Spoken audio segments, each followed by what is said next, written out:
CBSE class 12 chemistry हमारा chapter है chemical kinetics और उसमें हमारा अगला क्वेश्चन है क्वेश्चन नंबर 53। ये हमारे पास एक रिएक्शन दिया हुआ है, फर्स्ट ऑर्डर रिएक्शन है और डेटा 40 डिग्री सेल्सियस पे ये हमारे पास दिया हुआ है। ठीक है, कितने मिनट पे कितना कंसंट्रेशन है N2O5 का। यह क्वेश्चन दिल्ली 2011 में 3 मार्क्स का पूछा गया था। हमारे पास कुछ ऑप्शंस हैं। पहला ऑप्शन है हमारे पास कुछ क्वेश्चंस हैं। पहला क्वेश्चन है calculate the rate constant, include units with your answer.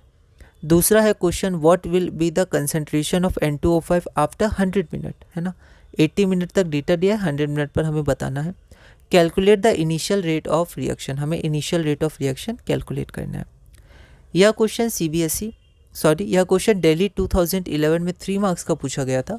एक बार आप इस क्वेश्चन को ट्राई करिए, फिर हम लोग आगे बढ़ते हैं।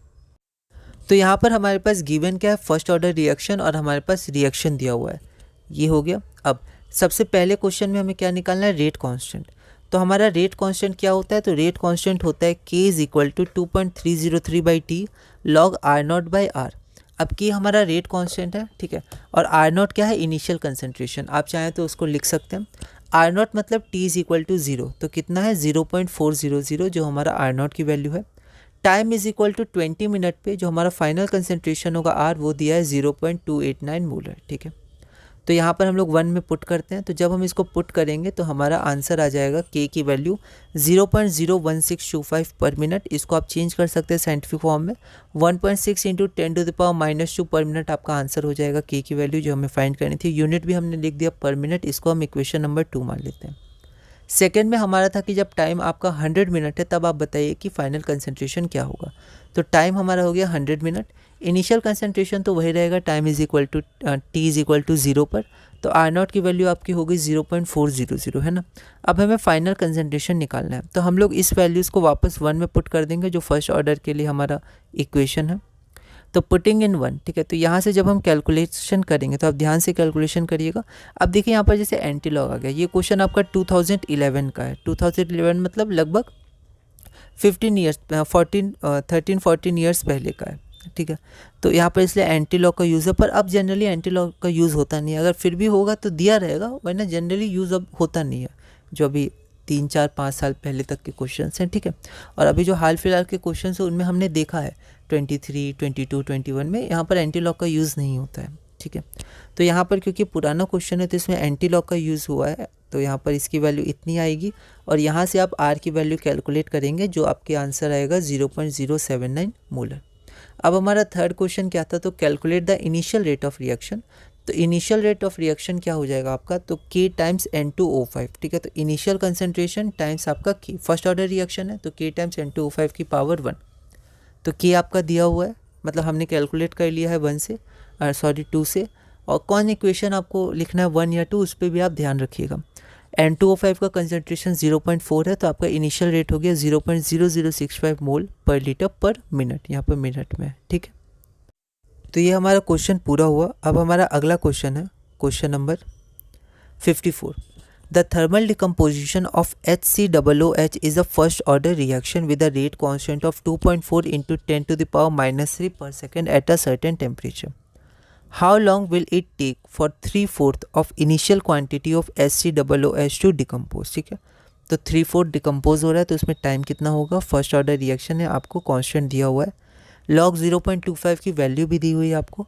यह क्वेश्चन ऑल इंडिया 2011 में 3 मार्क्स का पूछा गया था। एक बार आप इस क्वेश्चन को ट्राई करिए, फिर हम लोग आगे बढ़ते हैं। तो यहाँ पर हम लोग गिवन में देखते हैं। तो हमारे पास क्या है, डिकम्पोजिशन ऑफ HCOOH है, रेट कांस्टेंट की वैल्यू हमें दी हुई है, फर्स्ट ऑर्डर रिएक्शन है, ठीक है। R0 हमने माना इनिशियल कंसंट्रेशन ऑफ HCOOH, ठीक है। अब डिकम्पोज हमें करना है 3/4, मतलब डिकम्पोजिशन कितना हुआ, 3/4 हो गया। तो इनिशियल कंसंट्रेशन हमारा R0 था, तो उसका 3/4 निकालेंगे तो 3/4 R0, ठीक है। वो डिकम्पोज हो चुका है, तो बचा कितना, क्योंकि जो हमारा फॉर्मूला होता है उसमें जो नीचे आता है वो आता है जितना आपका बचा हुआ है, रिमेनिंग कंसंट्रेशन। तो अगर 3/4 डिकम्पोज हो गया तो बचा कितना, तो R0 minus 3/4 R0, that is R0/4। तो हमारा जो फाइनल कंसंट्रेशन होगा, concentration after T is equal to T, वो आपका होगा R is equal to R0 divided by 4। इसको हमने इक्वेशन नंबर 1 मान लिया, ठीक है। Now we know that for a first order reaction, first order reaction के लिए जो K की वैल्यू होती है वो K होती है 2.303 by T log R not by R. K की वैल्यू गिवन है, टी की वैल्यू कैलकुलेट करनी है, आर नॉट की आर नॉट और आर की वैल्यू आर नॉट बाई 4। ठीक है, तो यहाँ से आर नॉट कैंसिल होगा तो आपका यहाँ पर log 4 आ जाएगा। log 4 की वैल्यू हमारी कितनी होती है तो 0.6021, इसको आप ध्यान रख सकते हैं। तो यहाँ पर जब आप कैलकुलेट करिएगा तो t की वैल्यू आपकी आ जाएगी 5.77 into 10⁻² second. Therefore the required time is 5.77 into 10⁻² second, जो हमारा रिक्वायर्ड आंसर है। अगला क्वेश्चन है हमारा question number 55। A first order reaction has a rate constant value of 0.00510 per minute. Unit का ध्यान रखिएगा। If we begin with 0.10 molar concentration of reactant, initial concentration दिया हुआ है, how much of the reactant will remain after 3 hours? तो time दिया हुआ है तो उस टाइम के बाद कितना रिएक्टेंट आपका बचा रहेगा। यह क्वेश्चन फॉरेन 2011 में 3 मार्क्स का पूछा गया था। एक बार आप इस क्वेश्चन को ट्राई करिए, फिर हम लोग आगे बढ़ते हैं। तो यहाँ पर हमारे पास गिवन क्या है तो फर्स्ट ऑर्डर रिएक्शन है, हमारे पास रेट कांस्टेंट के की वैल्यू 0.00510 पर मिनट दी हुई है। इनिशियल कंसंट्रेशन को हमने आर नॉट माना है जिसकी वैल्यू 0.10 मोलर दी हुई है।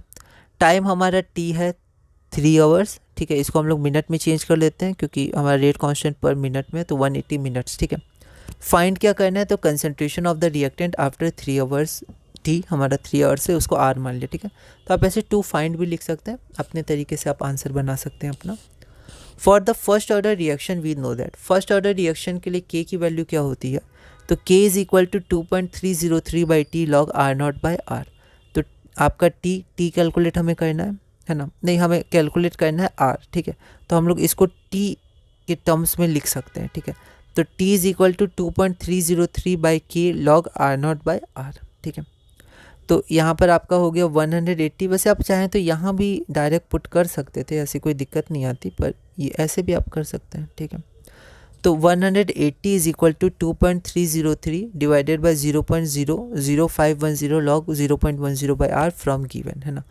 तो यहाँ पर लॉग 0.1 बाई आर, इसमें फिर से हमें एंटी लॉग निकालना होगा। हमें क्वेश्चन देखते हैं तो क्वेश्चन फिर से 2011 का है, मतलब आज से लगभग 14 ईयर्स पहले का, तो इसलिए तब एंटी लॉग निकालने दिया जाता था, लेकिन अब नहीं दिया जाता है। ठीक है, तब या तो डायरेक्ट वैल्यू गिवन रहेगी या ज़्यादातर ऐसे क्वेश्चंस नहीं आते हैं जिसमें एंटी लॉग आपको फाइंड करना पड़ता है। ठीक है, तो 0.1 by R is equal to, अब आप एंटी लॉग लेंगे क्योंकि लॉग हटाना पड़ेगा इसको सॉल्व करने के लिए, तो उधर जाएगा तो एंटी लॉग, तो 0.3986 का एंटी लॉग आपका हो गया 2.503, और यहाँ से आपके आर जो हमें रिक्वायर्ड वैल्यू है, आर की वैल्यू आपकी आ जाएगी 0.0399 मोलर, है ना। Therefore the required value of the concentration is 0.0399 molar, है ना। आप अच्छे से लिखिए, कोई वैल्यू छोड़िएगा नहीं।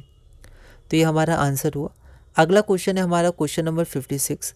The decomposition of a compound is found to follow first order rate law, मतलब फर्स्ट ऑर्डर रिएक्शन है। If it takes 15 minutes for 20% of original material to react, 15 minute में 20% रिएक्ट करता है। Then calculate the rate constant, the time at which 10% of the original material remains unreacted। यह question Delhi 2010 में 3 marks का पूछा गया था। एक बार आप इस क्वेश्चन को ट्राई करिएगा, अगली वीडियो में हम इसे सॉल्व करेंगे।